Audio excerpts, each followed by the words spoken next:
expected Senator Cruz to stay in the race, going through California even.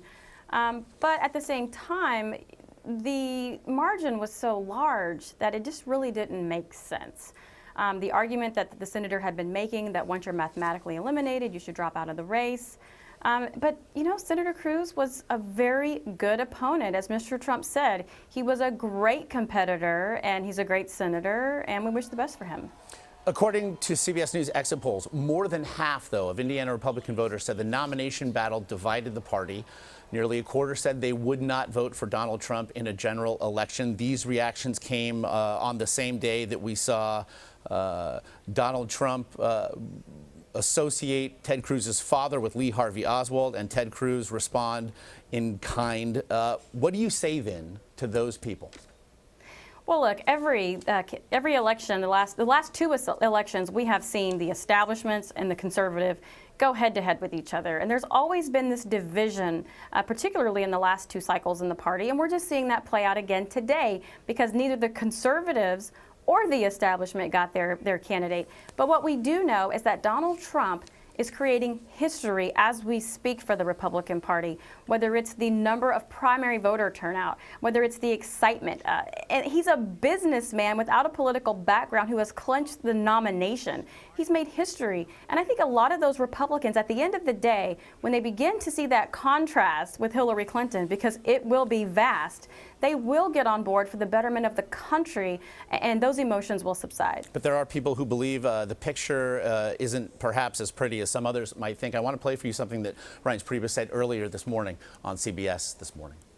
You can't win unless you are the party of the open door, and that means white voters, Hispanic voters, black voters, Asian voters, women. Look, I get it, and there's work to do, and we're going to get to work. And so it's not going to be overnight and instantaneous, but we're going to work at it. We've been working at it for 4 years. I think Donald Trump is ready to roll up his sleeves and get to work. The numbers are grim, Katrina. 70% disapproval for Donald Trump among female voters, 61% among young voters, 77% among Latino voters. How to do this work then? Well, he's going to take his message to the American people without the media filter.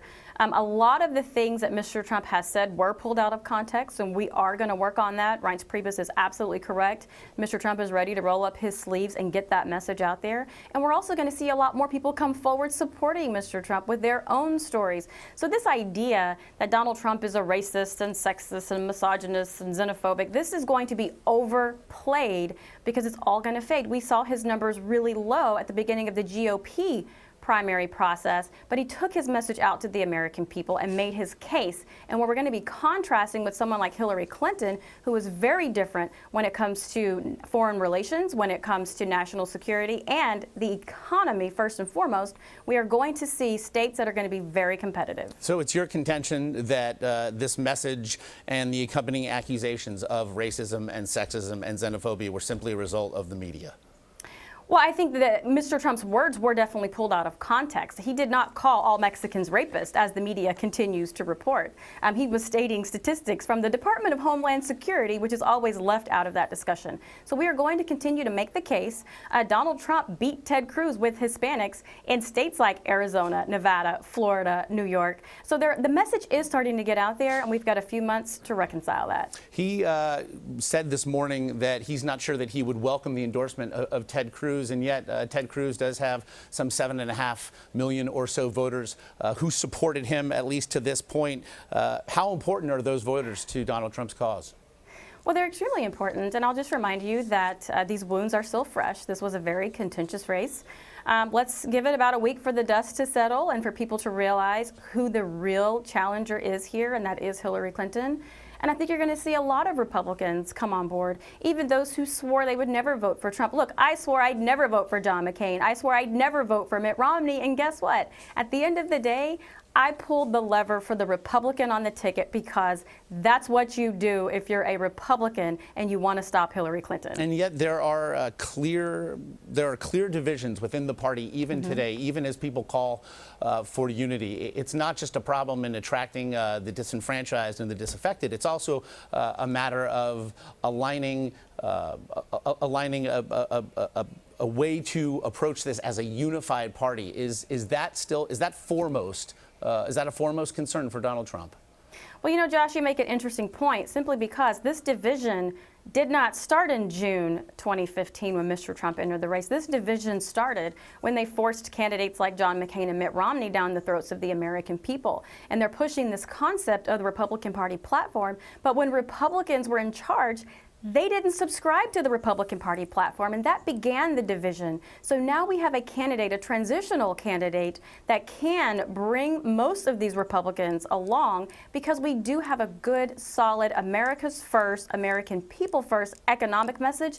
That's going to be the priority for Donald Trump. Do his unfavorable numbers worry him?